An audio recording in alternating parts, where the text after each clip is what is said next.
North അമേരിക്കയിൽ ഏകദേശം 6 ആഴ്ചകളോളമായിട്ട് സോംബികളുടെ വിളയാട്ടമാണ്. അതേ കൂട്ടുകാരെ, നമ്മൾ ഇന്ന് എക്സ്പ്ലെയിൻ ചെയ്യാനായിട്ട് പോകുന്നത് ഒരു കിഡിലൻ സോംബി കഥയാണ്. ആദ്യമായിട്ടാണ് കൂട്ടുകാർ ഈ ഒരു ചാനൽ കാണുന്നതെങ്കിൽ ഇപ്പം തന്നെ ഒന്ന് സബ്സ്ക്രൈബ് ചെയ്തേക്കുക. ഒട്ടും വൈകാതെ നമുക്ക് നേരെ കഥയിലോട്ട് കിടക്കാം.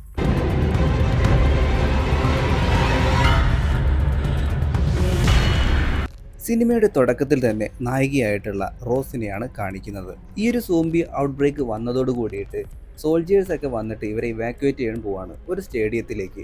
ഇവരുടെ അയൽക്കാരെല്ലാം തന്നെ നേരത്തെ ഈ ഒരു ട്രക്കിൻ്റെ അടുത്തേക്ക് പോയിട്ടുണ്ടായിരുന്നു. ഭർത്താവായിട്ടുള്ള പാട്രിക്കും അന്നയും റോസിൻ്റെ കൂടെ തന്നെയുണ്ട്. എല്ലാവരും ഓട്ടമാണ്. ഈ സോൾജിയേഴ്സ് എല്ലാവരും തന്നെ ഇവരെ പരിശോധിച്ചതിന് ശേഷം മാത്രമാണ് ഈ ഒരു ട്രക്കിലേക്ക് കയറ്റുകയുള്ളൂ. ഇവർ 3 പേരും അങ്ങനെ ആ 2 വലിയ ആർമി ട്രക്കിൻ്റെ അടുത്തേക്ക് എത്തിയിട്ടുണ്ട്. ഈ റെഫ്യൂജീസിന് വേണ്ട എല്ലാ നിർദ്ദേശങ്ങളും ആർമി ഉദ്യോഗസ്ഥർ പറഞ്ഞു കൊടുക്കുന്നുണ്ട്. എല്ലാവരും വരിയായിട്ട് നിൽക്കാനും ആവശ്യപ്പെടുന്നുണ്ട്. അവിടെ ഉണ്ടായിരുന്ന കുറച്ച് പേരൊക്കെ ഇവർ പരിശോധിച്ച ശേഷം ആ ഒരു ട്രക്കിലേക്ക് കയറ്റുന്നുണ്ട്. അത് അവിടെ നിന്ന് പോവുകയും ചെയ്യുന്നുണ്ട്. പക്ഷേ നമ്മുടെ റോസിന്റെ ഭർത്താവായിട്ടുള്ള പാട്രിക്കിന്റെ മനസ്സിൽ എന്തൊക്കെയോ ഒരു പേടി ഉണ്ടായിരുന്നു. പാട്രിക്കിനെ പരിശോധിച്ച ആർമി ഉദ്യോഗസ്ഥന് ഒരു സംശയം വരികയാണ്. അയാളെ മാറ്റി നിർത്തുകയാണ്. എന്നിട്ട് പാട്രിക്കിന്റെ അടുത്ത് ഡ്രസ്സ് ഊരാനായിട്ട് പറയുമ്പോൾ പാട്രിക്കിന്റെ വയറിന്റെ ഭാഗത്തായിട്ട് ഒരു മുറിവ് ഉണ്ടായിരുന്നു. അത് കണ്ടതോട് കൂടിയിട്ട് ആർമി ഉദ്യോഗസ്ഥനാണെന്നുണ്ടെങ്കിൽ ഇപ്പൊ പാട്രിക്കിനെ വെടിവെക്കാനായിട്ട് നിൽക്കുമ്പോൾ റോസ് വന്ന് തടയുന്നുണ്ട്. അങ്ങനെ ഇവരുടെ മകളായിട്ടുള്ള ആനിനെ മാത്രം ഈ ഒരു ട്രക്കിൽ കയറ്റിയിട്ട് ആ വണ്ടി അവിടെ നിന്ന് പോകുന്നുണ്ട്. അപ്പോഴേക്കും ഒരുപാട് സോംബികൾ അങ്ങോട്ടേക്ക് വരുന്നുണ്ടായിരുന്നു. അതും പോരാഞ്ഞ് ഈ ഇവാക്യുവേറ്റ് ചെയ്തിട്ടുള്ള സ്ഥലങ്ങളെല്ലാം തന്നെ ബോംബിട്ട് നശിപ്പിക്കാനായിരുന്നു ഈ ഒരു സർക്കാരിന്റെ ഉദ്ദേശം. ഈ ഒരു ബോംബിങ് ചെയ്യാനായിട്ട് ഒരുപാട് ഫൈറ്റർ ജെറ്റും മറ്റൊക്കെ അങ്ങോട്ടേക്ക് വരുന്നുണ്ടായിരുന്നു. അപ്പൊ തന്നെ നമ്മുടെ റോസും പാട്രിക്കും കൂടി അവിടെ ഉണ്ടായിരുന്ന ഒരു വീട്ടിൽ കയറി ഒളിക്കുന്നുണ്ട്. പാട്രിക്കിനാണെന്നുണ്ടെങ്കിൽ അവന്റെ സ്വഭാവത്തിൽ എന്തൊക്കെയോ മാറ്റങ്ങൾ വരുന്നത് നമ്മുടെ റോസ് കാണുന്നുണ്ട്. പാട്രിക് അപ്പോൾ അവളുടെ അടുത്ത് അവിടെ നിന്ന് പോകാൻ പറയുകയാണ്. നമ്മുടെ മകളെ നീ കണ്ടുപിടിക്കണം എന്നൊക്കെ പറയുകയാണ്. പക്ഷെ എന്ത് ചെയ്തിട്ടും നമ്മുടെ റോസ് അവിടെയൊന്നും പോകാൻ തയ്യാറായില്ല. അവളെങ്ങനെ പാട്രിക്കിന്റെ കൂടെ തന്നെ ഇവിടെ ഈ ഒരു വീട്ടിൽ തുടരാനായിട്ട് തീരുമാനിക്കുകയാണ്. അങ്ങനെ വിശന്നപ്പോൾ അടുക്കളയിലേക്ക് അവൾ പോയി നോക്കുന്നുണ്ട്. അവിടെ ഒന്നും തന്നെ അവൾക്ക് കിട്ടിയില്ല. അങ്ങനെ കുറച്ച് നേരം കഴിഞ്ഞപ്പോൾ പുറത്തുനിന്നൊരു സൗണ്ട് കേൾക്കുന്നു. അവൾ അങ്ങനെ പാട്രിക്കിൻ്റെ അടുത്തേക്ക് പോയി നോക്കിയപ്പോൾ പാട്രിക് അവിടെ മൊത്തം രക്തം ഛർദ്ദിച്ചിരിക്കുന്നതും അതുപോലെ തന്നെ പാട്രിക് ഒരു സൂമ്പിയായി മാറിയിരിക്കുന്നതും കാണുന്നുണ്ട്. തൊട്ടടുത്ത റൂമിലായിട്ട് ഒരു വൃദ്ധയായിട്ടുള്ള സ്ത്രീ ഉണ്ടായിരുന്നു. പാവം, ആ വൃദ്ധയായിട്ടുള്ള സ്ത്രീയെ സൂമ്പിയായി മാറിയിട്ടുള്ള പാട്രിക് ഇപ്പോൾ ഉപദ്രവിച്ചുകൊണ്ടിരിക്കുകയാണ്. അപ്പോഴേക്കും റോസ് ആ ഒരു വീട്ടിൽ നിന്ന് ഇറങ്ങി ഓടുകയാണ്. പക്ഷേ സൂമ്പിയായി മാറിയിട്ടുള്ള പാട്രിക് ആണെന്നുണ്ടെങ്കിൽ അവളുടെ പിന്നാലെ തന്നെ കൂടിയിട്ടുണ്ട്. ഇവളങ്ങനെ ഓടി ഒരു ഫെൻസിങ് ഉള്ള സ്ഥലത്തെത്തുന്നുണ്ട്. ആ ഒരു ഫെൻസിങ് അവൾ ചാടി കടക്കാനായിട്ട് നോക്കുമ്പോഴേക്കും അവളുടെ ഭർത്താവായിട്ടുള്ള ആ സോംബി വന്നിട്ട് ഇവിടെ ഉപദ്രവിക്കാനായിട്ട് നിൽക്കുകയാണ്. പക്ഷേ പെട്ടെന്ന് തന്നെ ഒരാൾ അങ്ങോട്ടേക്ക് വന്നിട്ട് ആ ഒരു സോംബിയെ ഇല്ലാതാക്കുന്നുണ്ട്. അവൻ്റെ പേരാണ് സ്പിയേഴ്സ് ഒരു പട്ടാളക്കാരനാണെന്ന് നമ്മുടെ റോസിന് മനസ്സിലായി. അവൻ്റെ നെഞ്ചിലേക്ക് അവൾ കെട്ടിപ്പിടിച്ചിട്ട് താങ്ക് യു ഒക്കെ പറയുന്നുണ്ട്. എന്നിട്ട് എൻ്റെ മോളെ രക്ഷിക്കാനായിട്ട് നീ സഹായിക്കണം എന്നും അവൻ്റെ അടുത്ത് ആവശ്യപ്പെടുകയാണ്. പിന്നീട് കാണിക്കുന്നത് റയാൻ എന്ന് പറയുന്ന ഒരു പാവം പയ്യനെയാണ്. അവന് സംസാരശേഷിയും കേൾവിശക്തിയും ഇല്ല. സോംബികൾ മൊത്തം നഗരത്തിലുണ്ട്. അവനങ്ങനെ റോഡിലൂടെ നടക്കുകയാണ്. അപ്പോഴാണ് ഒരു പെൺകുട്ടി അവിടെ കിടക്കുന്നത്. റോഡിന് നടുവിലായിട്ട് കിടന്ന് പെടയുന്നത് അവൻ കാണുന്നത്. കൂടെ ഉണ്ടായിരുന്ന ആ പയ്യൻ അവിടെ നിന്ന് ഓടി രക്ഷപ്പെടുന്നതും ഇവൻ കാണുന്നുണ്ട്. അടുത്തേക്ക് പോയിട്ടുണ്ടായിരുന്ന ഇവനാണെന്നുണ്ടെങ്കിൽ ഈ പെൺകുട്ടിയെ രക്ഷപ്പെടുത്താനായിട്ട് നോക്കുമ്പോഴേക്കും മറ്റൊരു പെൺകുട്ടി അവനുമായിട്ട് ഓടി അവൻ്റെ കൈ പിടിച്ച് ഓടി രക്ഷപ്പെടുന്നുണ്ട്. അവളുടെ പേരാണ് സണ്ണ്. റോഡിൽ കിടന്ന് പെടഞ്ഞിരുന്ന ആ ഒരു പെൺകുട്ടി ഉടനെ തന്നെ മരിച്ചാൽ സോംബി മാറും. പിന്നെ ഇവനെ ഉപദ്രവിക്കുന്നത് നമ്മുടെ ഈ സണ്ണിന് ഉറപ്പായിരുന്നു. അങ്ങനെ സണ്ണും അതുപോലെ തന്നെ റയാനും കൂടി ചേർന്നിട്ട് തൊട്ടടുത്തുള്ള ഒരു വീട്ടിലേക്ക് കയറി ചെല്ലുന്നുണ്ട്. അവിടെയാണെന്നുണ്ടെങ്കിൽ സ്വന്തം ഫാമിലിയെ തന്നെ ഇപ്പം ഇല്ലാതാക്കാനായിട്ട് ഗൃഹനാഥൻ ശ്രമിച്ചുകൊണ്ടിരിക്കുകയാണ്. ഇവരങ്ങനെ അവിടെ നിന്നും ഇറങ്ങി ഓടുകയാണ്. ഈ ടൗണിൽ മൊത്തം ഇപ്പോൾ സോംബികളാണ്. ആർക്കും എങ്ങോട്ടും രക്ഷപ്പെടാനായിട്ട് പറ്റുന്നില്ല. പലരും വാഹനങ്ങൾക്കും മറ്റുമായിട്ട് തല്ലുകൂടിക്കൊണ്ടിരിക്കുക. ഇപ്പൊ കാണിക്കുന്നത് ബാർബറ എന്ന് പറയുന്ന ഒരു സ്ത്രീയെയാണ്. പുള്ളിക്കാരി കാറിൽ പോയിക്കൊണ്ടിരിക്കുമ്പോൾ ഒരാൾ കാറിന് കൈ കാണിക്കുന്നുണ്ട്.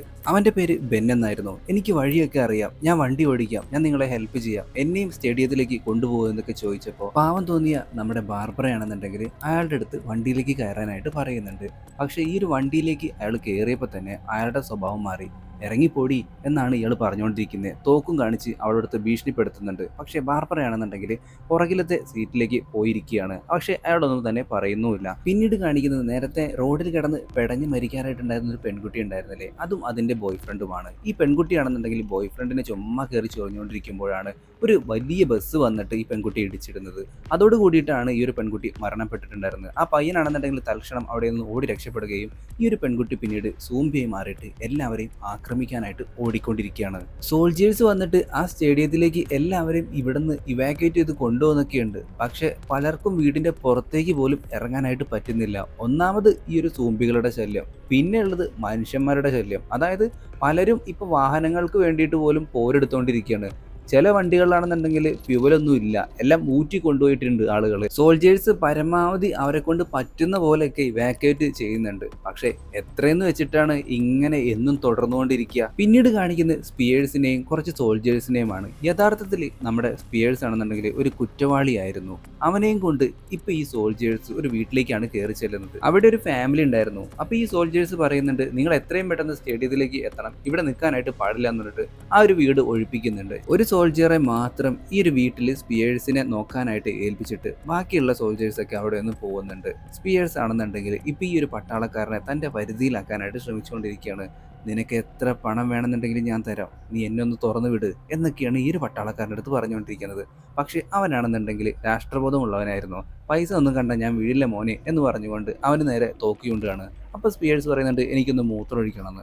ആള് തന്നെ ഒഴിച്ചോന്ന് ഈ ഒരു പട്ടാളക്കാരൻ പറയുന്നുണ്ടെങ്കിലും അവന് പിന്നീട് ഈ ഒരു ബാത്റൂമിൽ തന്നെ പോയാലേ എനിക്ക് വരുള്ളൂ എന്ന് പറഞ്ഞിട്ട് ഇപ്പോൾ ബാത്റൂമിലേക്ക് സ്പിയേഴ്സിനെയും കൊണ്ട് ഈ ഒരു പട്ടാളക്കാരൻ ചെല്ലുന്നുണ്ട്. പക്ഷേ പകുതി വഴി എത്തിയപ്പോഴേക്കും സ്പിയേഴ്സ് തൻ്റെ തനി കോണം കാണിച്ചു. അവൻ ഈ ഒരു പട്ടാളക്കാരനെ തന്നെ ഇടിച്ച് ഇല്ലാതാക്കുന്നുണ്ട്. എന്നിട്ട് അയാളുടെ ശരീരത്തിലുണ്ടായിരുന്ന ആ ഒരു യൂണിഫോം അവൻ എടുത്തിടുന്നുണ്ട്. പിന്നീട് കാണിക്കുന്നത് ഒരു ചെക്ക് പോസ്റ്റ് ആണ്. അവിടെയാണെന്നുണ്ടെങ്കിൽ ആളുകളുടെ ബഹളാണ്. പട്ടാളക്കാരാണെന്നുണ്ടെങ്കിൽ അവരാരെയും അങ്ങോട്ടേക്ക് കടത്തി വിടുന്നില്ല. അങ്ങനെ ഇവന്മാരെല്ലാവരും കൂടി ബഹളം വെച്ച് തള്ളി ആ ഒരു ഗേറ്റ് മൊത്തത്തിൽ അങ്ങോട്ട് തകർന്നു പോകുന്നുണ്ട്.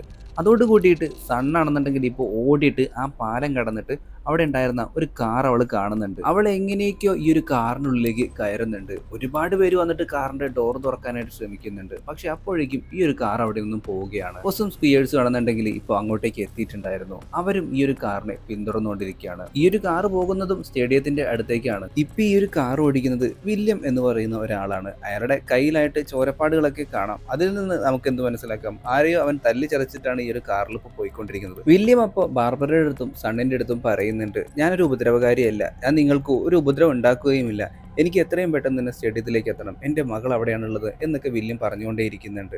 അങ്ങനെ ബാർബറയുടെ അടുത്ത് അങ്ങോട്ടേക്ക് പോകാനുള്ള വഴി അറിയാമെന്ന് വില്യം ചോദിക്കുന്നുണ്ട്. പക്ഷേ ബാർബറയ്ക്ക് വഴി അറിയില്ലായിരുന്നു. അങ്ങനെ നമ്മുടെ വില്യം ആണെന്നുണ്ടെങ്കിൽ ഒരു മാപ്പ് അവർക്ക് എടുത്ത് കൊടുക്കുന്നുണ്ട്, അത് നോക്കി പറയാനായിട്ട്. ഫ്രണ്ട് സീറ്റിലിരിക്കുന്ന സണ്ണാണെന്നുണ്ടെങ്കിൽ ഒരു കൊറിയക്കാരിയാണ്. കൊറിയൻ ഭാഷയായതുകൊണ്ട് വില്യമിന് ഇവൾ പറയുന്ന ഒന്നും തന്നെ മനസ്സിലാവുന്നില്ല. ആ സ്റ്റേഡിയത്തിലേക്കുള്ള വഴി അറിയാണ്ട് ഇവർ നന്നേ പാടുപെടുന്നുണ്ട്. അങ്ങനെ ഒരു ടൗണിലേക്ക് ഇവർ എത്തിയിട്ടുണ്ട്. അപ്പോഴാണ് വില്യമിന് ഒരു കാര്യം മനസ്സിലാവുന്നത്. തൊട്ടപ്പുറത്തെ റോഡിലൂടെ ഇവരുടെ വണ്ടിക്കൊപ്പം തന്നെ ഒരു ട്രക്കും വരുന്നുണ്ടായിരുന്നു. അവരുടെ ഉദ്ദേശം എന്താണെന്ന് ഇവർക്ക് മനസ്സിലാവുന്നേയില്ല. അത് ഇവരെ ഫോളോ ചെയ്യാനായിട്ട് തുടങ്ങിയിട്ടുണ്ട്. അവർക്ക് ഒന്നുകിൽ ഇവരുടെ ജീവൻ, അല്ലെന്നുണ്ടെങ്കിൽ ഇവരുടെ വാഹനം, അതായിരിക്കും വേണ്ടത്. ഇതേ സമയം സ്പിയേഴ്സും അതുപോലെ തന്നെ റോസും പിന്നെ റയാൻ എന്ന് പറയുന്ന ആ പയ്യനും കൂടി പോകുമ്പോൾ ഒരു കാറിൽ കുറച്ച് പേര് ഇരിക്കുന്നത് കാണുന്നുണ്ട്. അവരുടെ കയ്യിൽ തോക്കുണ്ടായിരുന്നു. ഇവർ വീണ്ടും മുന്നോട്ട് നടന്നു. പോയി നോക്കുമ്പോൾ ഒരു ട്രക്കിനടുത്തായിട്ട് ഒരു സ്ത്രീയെ ഇപ്പോൾ സോംബികൾ ആക്രമിക്കാനായിട്ട് നോക്കുന്നുണ്ട്. റയാൻ അത് തടയാനായിട്ട് ശ്രമിച്ചപ്പോൾ റോസ് അവനോട് അവിടെ തന്നെ ഇരിക്കാനായിട്ട് പറയുകയാണ്. ഇതേ സമയം വില്യമിനെ പിന്തുടർന്നുകൊണ്ടേയിരിക്കുകയാണ് ആ ഒരു ട്രക്ക്. എന്താ ഇവൻ്റെ ഉദ്ദേശം എന്നൊരു പിടുത്തം കിട്ടുന്നില്ലല്ലോ എന്ന് പറഞ്ഞിട്ട് ഒരു ഊടുവഴിയിലേക്ക് വില്യം കാറ് കയറ്റുന്നുണ്ട്. പക്ഷേ ആ ഒരു ഊടുവഴിയിലാണെന്നുണ്ടെങ്കിൽ ഒരുപാട് സർവൈവേഴ്സ് ഉണ്ടായിരുന്നു. അവർ ഈ ഒരു വാഹനത്തിന് നേരെ ഒരുപാട് കാര്യങ്ങൾ എടുത്ത് എറിയാണ്. കുപ്പിയും അതുപോലെ തന്നെ തീഗോളവും എല്ലാം. അങ്ങനെ വണ്ടിയുടെ പുറകിൽ ഇപ്പോൾ തീ വരെ പിടിച്ചിട്ടുണ്ട്. തലനാരിഴയ്ക്കാണ് അവരവിടെ നിന്നും രക്ഷപ്പെട്ടിട്ടുണ്ടായിരുന്നത്. ഇപ്പോൾ വണ്ടിയുടെ അടിയിൽ നിന്ന് എന്തോ സൗണ്ട് കേൾക്കുന്നുണ്ട്. എന്തോ സാധനം കുടുങ്ങി കിടക്കുന്നുണ്ട്. അതെന്താണെന്ന് നോക്കാനായിട്ട് ഇപ്പോൾ കാറ് വില്യം നിർത്തുകയാണ്. എന്നിട്ട് സണ്ണിൻ്റെ അടുത്ത് ഇറങ്ങി നോക്കാൻ പറയുമ്പോൾ സണ്ണ് ഒരു പേടിയോട് കൂടിയിട്ട് നോക്കുന്നുണ്ട് നമ്മുടെ വില്യമിനെ. കാരണം ഇവരെങ്ങാനും കാർ എടുത്തിട്ട് പോയാലോ സണ്ണിനെ കൂട്ടാതെ. അങ്ങനെ സണ്ണ് ഒരുവിധം പുറത്തേക്ക് ഇറങ്ങിയിട്ട് കാറിൻ്റെ ടയറിൻ്റെ ഭാഗത്തേക്ക് നോക്കുമ്പോൾ ഒരു സൈക്കിൾ അവിടെ കുടുങ്ങി കിടക്കുന്നുണ്ടായിരുന്നു. ആ സൈക്കിൾ അവൾ വലിച്ചുകൊണ്ടിരിക്കുമ്പോഴാണ് പുറകിൽ നിന്നൊരു സൂമ്പി വരുന്നത്. അവൾ പെട്ടെന്ന് തന്നെ ഈ ഒരു വണ്ടിയിലേക്ക് കയറി. പക്ഷേ ഈ സൂമ്പി ആണെന്നുണ്ടെങ്കിൽ ഇവരുടെ ഈ കാറിൻ്റെ മുകളിലേക്ക് അള്ളി പിടിച്ച് കയറിയിരിക്കുകയാണ്. വില്യം കാറ് ഭയങ്കര വേഗത്തിൽ ഓടിക്കുകയാണ്. എന്നിട്ട് പെട്ടെന്ന് ബ്രേക്ക് ചെയ്യുകയാണ്. അതോടുകൂടിയിട്ട് ഈ ഒരു സൂമ്പി ആണെന്നുണ്ടെങ്കിൽ ഇപ്പോൾ തെറിച്ച് പോകുന്നുണ്ട്. എന്നിട്ട് ഫ്രണ്ടിൽ വീഴുന്നുണ്ട്. നമ്മുടെ വില്യം ആണെന്നുണ്ടെങ്കിൽ അതിനുശേഷം ആ ഒരു സോംബിയുടെ മേത്തോടെ തന്നെ വണ്ടിയും കയറ്റിയിട്ട് അങ്ങോട്ട് പോവുകയാണ്. ഹൗ രക്ഷപ്പെട്ടു എന്ന് പറഞ്ഞിട്ട് അവർ വീണ്ടും യാത്ര തുടരുകയാണ്. ഇപ്പം ഏകദേശം സ്റ്റേഡിയത്തിൻ്റെ അടുത്തേക്കൊക്കെ എത്താറായിട്ടുണ്ടാവും അല്ലേ എന്ന് നമ്മുടെ വില്യം ഇവരടുത്തൊക്കെ ചോദിക്കുന്നുണ്ട്. ഈ പ്രക്ഷോഭങ്ങളും സോംബികളും കാരണം ഈ ഒരു നാട് മൊത്തം ഇപ്പം നശിച്ചുകൊണ്ടിരിക്കുകയാണല്ലോ. സ്ഥലങ്ങൾ പോലും ഇവർക്ക് കറക്റ്റായിട്ട് ഇപ്പം മനസ്സിലാവുന്നില്ല. അങ്ങനെ കുറേ ദൂരം മുന്നോട്ട് പോയപ്പോൾ വീണ്ടും ആ ഒരു പഴയ ട്രക്ക് ഇവരെ പിന്തുടർന്നുകൊണ്ട് വരികയാണ്. നമ്മുടെ വില്യമിനാണെന്നുണ്ടെങ്കിൽ ദേഷ്യം പിടിക്കുന്നുണ്ട്. ഒന്നാമത് സോംബികളെ കൊണ്ടും വയ്യ, ഇപ്പം മനുഷ്യന്മാരെ കൊണ്ടും വയ്യല്ലോ ഈശ്വര, ഇവൻ എന്തായിരിക്കും വേണ്ടത് എന്നൊക്കെ മനസ്സിലിങ്ങനെ പല്ലിറുമ്മിക്കൊണ്ട് വില്യം ചോദിക്കുകയാണ്. ശേഷം അവനൊരു സ്ഥലത്ത് വണ്ടി നിർത്തുന്നുണ്ട്. അപ്പോൾ ഈ ഒരു ട്രക്കാണെന്നുണ്ടെങ്കിലും ഇവരുടെ പുറകിൽ തന്നെ നിർത്തുകയാണ്. പക്ഷേ ആ ഒരു ബ്ലാക്ക് ട്രക്കിൽ നിന്ന് ആരും പുറത്തേക്ക് ഇറങ്ങുന്നില്ല. ഇവൻ എന്താ ശരിക്കും വേണ്ടത് എന്ന് വില്യം മനസ്സിൽ ചിന്തിക്കുന്നുണ്ട്. പതിയെ അവൻ കാർ എടുത്തപ്പോൾ ഈ ഒരു ട്രക്കും ഇവരുടെ പിന്നാലെ തന്നെ വരുന്നുണ്ട്. വില്യം കാറിന്റെ വേഗത പതിയെ പതിയെ കൂട്ടാൻ തുടങ്ങി. അതനുസരിച്ചിട്ട് ഈ ഒരു ബ്ലാക്ക് ട്രക്ക് ആണെന്നുണ്ടെങ്കിൽ ഇവരുടെ പിന്നാലെ കൂടിയിരിക്കുകയാണ്. പെട്ടെന്ന് തന്നെ വില്യം വീണ്ടും ഒരു ഊടുവഴിയിലേക്ക് വണ്ടി വെട്ടിച്ച് കയറ്റുകയാണ്. അതോടുകൂടിയിട്ട് ഇവന്മാർ പിന്നെയും ഇവരുടെ പിന്നാലെ തന്നെ കൂടുകയാണ്.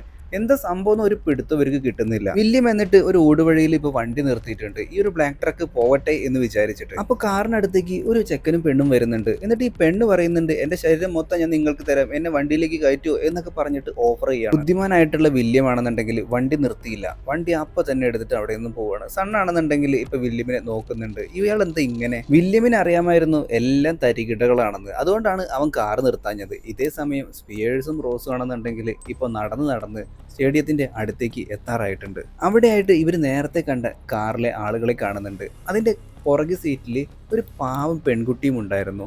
ആ പെൺകുട്ടി ഇവന്മാർ ബലമായിട്ട് കൊണ്ടുപോയിരിക്കുമെന്ന് റോസ് പറയുന്നുണ്ട്. അതിലൊന്നും ഇടപെടാൻ നിൽക്കണ്ട എന്ന് അപ്പോൾ സ്പിയേഴ്സ് പറയുകയാണ്.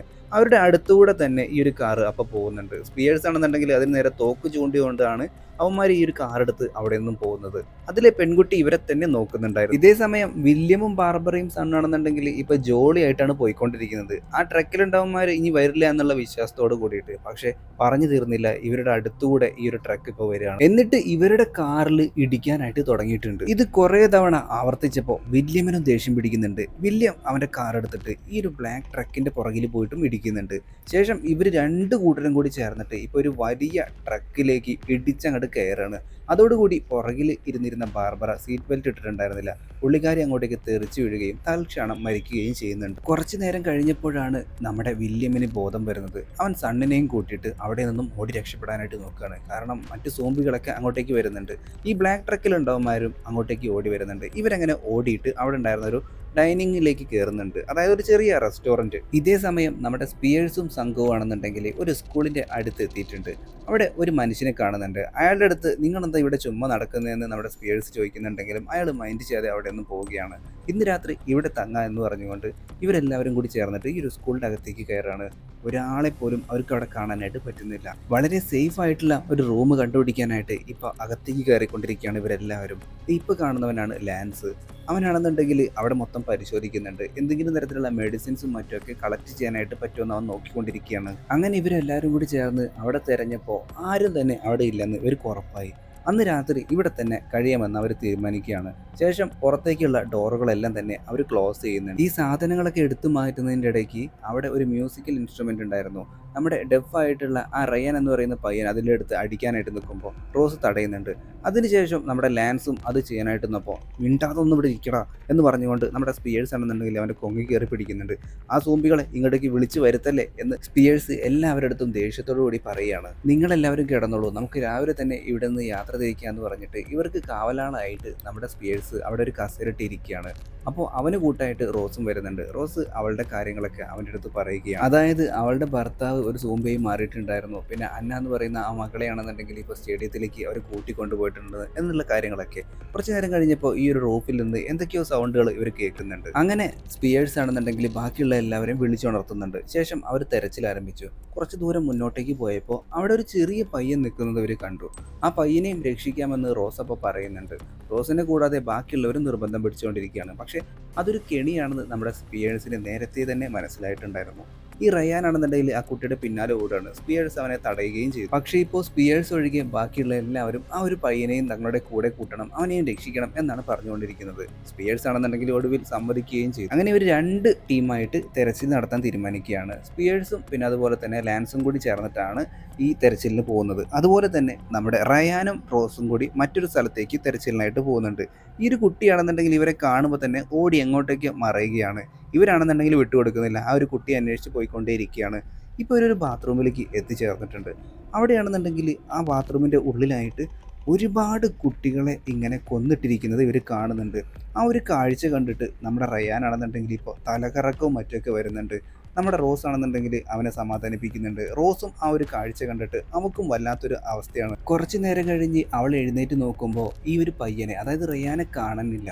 അവൾ അവിടെ മൊത്തം അവന് വേണ്ടി തെരച്ചിൽ തുടങ്ങി. പക്ഷേ റയാന്റെ പൊടി പോലും അവൾക്ക് കാണാനായിട്ട് പറ്റുന്നില്ല. പെട്ടെന്നാണ് ഒരു ബാത്റൂമിൽ നിന്ന് എന്തോ ഒരു സൗണ്ട് കേൾക്കുന്നത്. നോക്കിയപ്പോൾ അതൊരു കുട്ടിയുടെ സൗണ്ടായിരുന്നു. ആ കുട്ടി അവിടെ ഉണ്ടെന്ന് വിചാരിച്ചിട്ട് നമ്മുടെ റോസ് അങ്ങോട്ടേക്ക് പോയി നോക്കുകയാണ്. ഇതേ സമയം മറ്റൊരിടത്ത് സ്പിയേഴ്സും ലാൻസ് ആണെന്നുണ്ടെങ്കിൽ തെരച്ചിലോട് തെരച്ചിലാണ്. പക്ഷെ ഒന്നും തന്നെ ഇവർക്ക് കണ്ടെത്താനായിട്ട് പറ്റുന്നില്ല. അപ്പോഴാണ് അവിടുത്തെ ഓഫീസിൽ നിന്നും ഈ സ്കൂളിന്റെ ബ്ലൂ പ്രിന്റ് നമ്മുടെ സ്പിയേഴ്സിനെ കിട്ടുന്നത്. അതനുസരിച്ച് ഇപ്പൊ അവര് താക്കോലും മറ്റൊക്കെ എടുക്കാനായിട്ട് ഒരു പ്രത്യേക സ്ഥലത്തേക്ക് പോയിക്കൊണ്ടിരിക്കുകയാണ്. അവിടെ വെച്ചിട്ട് ലാൻസിനാണെന്നുണ്ടെങ്കിൽ ഒരുപാട് കാര്യങ്ങൾ കാണാനായിട്ട് പറ്റുന്നുണ്ട്. ബ്ലൂ പ്രിന്റ് നോക്കിയപ്പോൾ കറക്റ്റായിട്ട് ഇവന് വഴികളൊക്കെ മനസ്സിലായി. പക്ഷേ ആ ഒരു സീക്രട്ട് റൂമിലേക്ക് ഇവർ എത്തിയിട്ടുണ്ടായിരുന്നെങ്കിലും അവിടുത്തെ ഒരു താക്കോലുകളും കാണാനായിട്ടുണ്ടായിരുന്നില്ല. അങ്ങനെ തിരിച്ചു നടന്നപ്പോൾ ഇവർ വന്ന വഴിയിലുള്ള ഡോറുകളെല്ലാം തന്നെ ലോക്ക്ഡ് ആയിരുന്നു. പോരാത്തതിന് ഇപ്പോൾ ലാൻസിനെ കാണാതായിട്ടുണ്ട്. സ്പിയേഴ്സ് ഇപ്പോൾ ഒറ്റയ്ക്കാണ്. ഇതേ സമയം റോസ് ആണെന്നുണ്ടെങ്കിൽ ആ ഒരു പയ്യന്റെ സൗണ്ട് കേട്ടിട്ട് അവിടുത്തെ ഒരു ബാത്റൂമിലേക്ക് പോയി നോക്കുകയാണ്. അവൾക്ക് നല്ല പേടിയുണ്ട്. പക്ഷേ ഈ ഒരു പയ്യനെ രക്ഷിക്കണം എന്നുള്ള ഒരു മനസ്സോട് കൂടിയിട്ടാണ് അവൾ അങ്ങോട്ടേക്ക് ചെല്ലുന്നത്. ബാത്റൂം തുറന്നു നോക്കിയ അവൾ ഞെട്ടിപ്പോവാണ്. ബാത്റൂമിന്റെ ക്ലോസറ്റിലായിട്ട് ഒരു സ്പീക്കർ. ആ ഒരു സ്പീക്കറിൽ നിന്നാണ് ഈ ഒരു പയ്യന്റെ കരച്ചിലും അതുപോലെ തന്നെ ആ പയ്യൻ ഇവരെ വിളിക്കുന്നതായിട്ട് ഇവർക്ക് തോന്നിയിട്ടുണ്ടായിരുന്നത്. ഇതെല്ലാം ഒരു ട്രാപ്പാണെന്ന് മനസ്സിലാക്കിയിട്ടുള്ള റോസ് തിരികെ വരാനായിട്ട് ശ്രമിക്കുമ്പോൾ അവൾ വന്നിട്ടുണ്ടായിരുന്ന ആ വഴികളിലുള്ള ഡോറൊക്കെ ലോക്ക്ഡ് ആയിരുന്നു. അവൾക്ക് പുറത്തേക്ക് കടക്കാനായിട്ട് പറ്റുന്നില്ല. ഇതേ സമയം റയാൻ ആണെന്നുണ്ടെങ്കിൽ ആ ഒരു പയ്യന്റെ പിന്നാലെ ഓടി പോകുന്നുണ്ട്. പക്ഷെ ഈ പയ്യനാണെന്നുണ്ടെങ്കിൽ റയാൻ പറയുന്നൊന്നും കേൾക്കുന്നില്ല. അപ്പോഴേക്കും ഒരു കുട്ടി സംഘം തോക്കുമായി വന്നിട്ട് നമ്മുടെ റയാനെയും പിടിച്ചുകൊണ്ട് പോവുകയാണ്. ഈ ഒരു പിള്ളേർ സംഘത്തിന്റെ താവളത്തിലേക്കാണ് ഇപ്പോൾ നമ്മുടെ റയാനെ കൊണ്ടുപോകുന്നത്. അവന്മാര് വലിയ ടീമാണ്. കാരണം പലതരത്തിലുള്ള ആയുധങ്ങളും എല്ലാം തന്നെ ഇവന്മാരുടെ കയ്യിലുണ്ട്. ഇതൊന്നും അറിയാതെ സ്പിയേഴ്സ് ആണെന്നുണ്ടെങ്കിൽ ഇപ്പോഴും ഈ ഒരു പയ്യനെയും മറ്റുള്ളവരെയും തെരഞ്ഞുകൊണ്ടിരിക്കുകയാണ്. സ്പിയേഴ്സ് അങ്ങനെ ഒരു ഡോർ തുറന്നു നോക്കിയപ്പോൾ റോസിനെ അവൻ കണ്ടെത്തി. എത്രയും പെട്ടെന്ന് നമുക്ക് ഇവിടുന്ന് രക്ഷപ്പെടണമെന്നാണ് സ്പിയേഴ്സിന്റെ അടുത്ത് റോസ് പറയുന്നത്. അങ്ങനെ ഇവരിങ്ങനെ പോയിക്കൊണ്ടിരിക്കുമ്പോഴാണ് ഈ ഒരു കുട്ടി സംഘം ഇവരുടെ മുമ്പിലേക്കും വരുന്നത്. എന്നിട്ട് ഈ റയാന്റെ തലയ്ക്ക് തോക്ക് ചൂണ്ടിയിട്ട് സ്പിയേഴ്സിന്റെ കയ്യിലുള്ള തോക്ക് വേണമെന്ന് ആവശ്യപ്പെടുകയാണ്. അങ്ങനെ സ്പിയേഴ്സ് മറ്റൊരു വഴിയുമില്ലാതെ ആ ഒരു തോക്ക് കൊടുക്കുകയാണ്. അങ്ങനെ റയാനെ അവർ വെറുതെ വിട്ടു. റയാൻ അങ്ങോട്ടേക്ക് ഇവരുടെ അടുത്തേക്ക് നടന്നു വരുമ്പോഴേക്കും അതിലുണ്ടായിരുന്ന ഒരുത്തനാണെന്നുണ്ടെങ്കിൽ റയാനെ വെടിവെക്കുന്നു. അതോടുകൂടിയിട്ട് റയാൻ മരിക്കുന്നു. അപ്പം തന്നെ റയാൻ സൂംബിയായി മാറുന്നുണ്ട്. അതോടുകൂടി സ്പിയേഴ്സ് വന്നിട്ട് നമ്മുടെ റോസിനെയും എടുത്ത് അവിടെ നിന്ന് രക്ഷപ്പെടാണ്.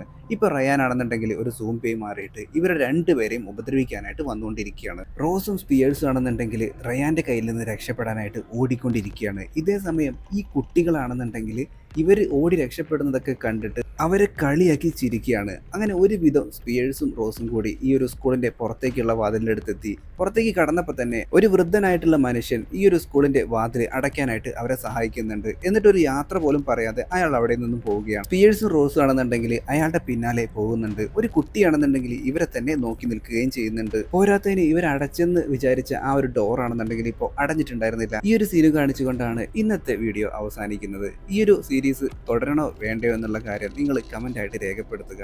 ഇതൊരു 10,000 വ്യൂവും കാര്യങ്ങളൊക്കെ ഉണ്ടെങ്കിൽ മാത്രമേ ഞാൻ ഇത് തുടരുള്ളൂ. കാരണം എനിക്ക് ഭയങ്കര നഷ്ടമാണ്.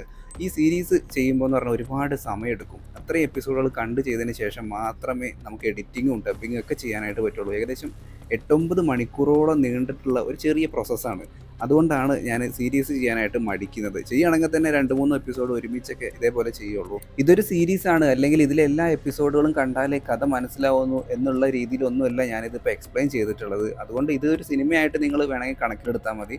ഇതിൻ്റെ ബാക്കി ഭാഗം വേണോ വേണ്ടോ എന്നുള്ള കാര്യം നിങ്ങളൊന്ന് കമൻറ്റായിട്ട് രേഖപ്പെടുത്തുക. ഞാൻ നേരത്തെ പറഞ്ഞ പോലെ തന്നെ ഒരു ചെറിയ ഡിമാൻഡാണ്. കാരണം ഞാൻ ഇത്രയും കഷ്ടപ്പെട്ടെങ്കിൽ എന്തെങ്കിലും ഒരു കാര്യം കിട്ടണ്ടേ, അതുകൊണ്ട് മാത്രമാണ്. എന്തായാലും ഇതിൻ്റെ ബാക്കി ഇതേപോലെ തന്നെ ഒരു 20-22 മിനിറ്റ് ആക്കിയിട്ട് ഞാൻ ചെയ്യാനായിട്ട് ശ്രമിക്കുന്നതാണ്. നിങ്ങൾക്കറിയാലോ, നമ്മുടെ ഒരു ചെറിയ ചാനലാണ്. ഈ കുറച്ച് ദിവസങ്ങളായിട്ടുള്ള ഈ ഒരു ചാനൽ തുടങ്ങിയിട്ടും. അപ്പോൾ ഓരോരോ പരീക്ഷണങ്ങൾ ഞാൻ നടത്തിക്കൊണ്ടിരിക്കുകയാണ്. പലതരത്തിലുള്ള കണ്ടന്റുകൾ ഇട്ടുകൊണ്ടിരിക്കുകയാണ്. മെയിനായിട്ട് ഹൊറർ, പിന്നെ അതുപോലെ തന്നെ ഈ അപ്പോക്കാലിപ്സ് അല്ലെങ്കിൽ സോംബി പടങ്ങളൊക്കെയാണ് നമ്മൾ മെയിനായിട്ട് ചെയ്തു വരുന്നത്. അപ്പോൾ ഓരോരോ പരീക്ഷണങ്ങൾ നടത്തുന്നതിനിടയിൽ ഞാൻ ഏതെങ്കിലും സീരീസിൻ്റെ കുറച്ച് എപ്പിസോഡുകൾ എടുത്തിട്ട് ചുമ്മാ കണ്ടിടും. അതായത് ഇന്ന സീസണൊന്നുമില്ല, സീസൺ 2 ആയിരിക്കും, ചിലപ്പോൾ സീസൺ 3 ആയിരിക്കും. ഇപ്പോൾ ഈ ഒരു സീരീസിൻ്റെ പേരെന്ന് പറയുന്നത് ബ്ലാക്ക് സമ്മർ എന്നാണ്. നെറ്റ്ഫ്ലിക്സിലും കാര്യങ്ങളിലൊക്കെ നിങ്ങൾക്ക് അവൈലബിൾ ആയിട്ട് ഇതെന്തായാലും കിട്ടും. അത്യാവശ്യം കുഴപ്പമില്ലാത്ത ഒരു കിടിലൻ സീരീസ് തന്നെയാണ്. പിന്നെ നിങ്ങൾക്കറിയാലോ, വാക്കിഡണ്ട് പോലെ അതിൻ്റെ പിന്നാലെ ഒരുപാട് സീരീസുകൾ അവർ ഇറക്കിയിട്ടുണ്ടായിരുന്നു. അതിൻ്റെ കൂട്ടത്തിലൊക്കെ പെടുത്താവുന്ന ഒരു അത്യാവശ്യം കുഴപ്പമില്ലാത്ത ഒരു സീരീസ് തന്നെയാണ് ഈ ഒരു ബ്ലാക്ക് സമ്മർ എന്ന് പറയുന്ന സീരീസ്. അതിൽ സീസൺ 1 2 എപ്പിസോഡുകളാണ് നമ്മൾ ഇപ്പോൾ ചെയ്തിട്ടുള്ളത്. ഇതിന് മുമ്പ് 2-3 ദിവസം മുമ്പായിട്ട് ഞാൻ സീസൺ 2 ഒരു എപ്പിസോഡ് ചെയ്തിട്ടുണ്ടായിരുന്നു. പക്ഷേ അതൊരു സിനിമയാണെന്നുള്ള രീതിയിലാണ് ഞാനത് പ്രസൻറ്റ് ചെയ്തിട്ടുണ്ടായിരുന്നത്. കാരണം മറ്റൊന്നുമല്ല, സീസൺ 1 കഥയൊക്കെ പറയാൻ നിൽക്കണ്ടേ. ഇതാവുമ്പോൾ ഒരു സോംബി അപ്പോക്കാലിപ്സ് ആ ഒരു ബാക്ക്ഗ്രൗണ്ടിൽ നടക്കുന്ന ഒരു കഥ എന്നുള്ള രീതിയിൽ ചുമ്മാ പറഞ്ഞു പോയതാണ്. അത് അത്യാവശ്യം വ്യൂവും കാര്യങ്ങളൊക്കെ ഉണ്ടായിരുന്നു. അതിനെ തുടർന്നാണ് ഇതിൻ്റെ സീസൺ 1 എപ്പിസോഡ് 1ഉം 2ഉം ചെയ്യാനായിട്ട് ഞാൻ തീരുമാനിച്ചിട്ടുണ്ടായിരുന്നത്. അപ്പോൾ ഇന്നത്തെ വീഡിയോ ഇഷ്ടപ്പെട്ടെങ്കിൽ എല്ലാവരും ലൈക്ക് ചെയ്യാനും ഷെയർ ചെയ്യാനും മറക്കരുത്. ആദ്യമായിട്ട് ആരെങ്കിലും നമ്മുടെ ചാനൽ ഇപ്പോൾ കാണുന്നുണ്ടെങ്കിൽ ഒന്ന് സബ്സ്ക്രൈബ് ചെയ്തേക്കുക. പുതിയൊരു വീഡിയോ ആയിട്ട് നമുക്ക് വീണ്ടും കാണാം. അതുവരെ എല്ലാവരും നല്ല ഹാപ്പി ആയിട്ടിരിക്കുക. Tata, bye bye.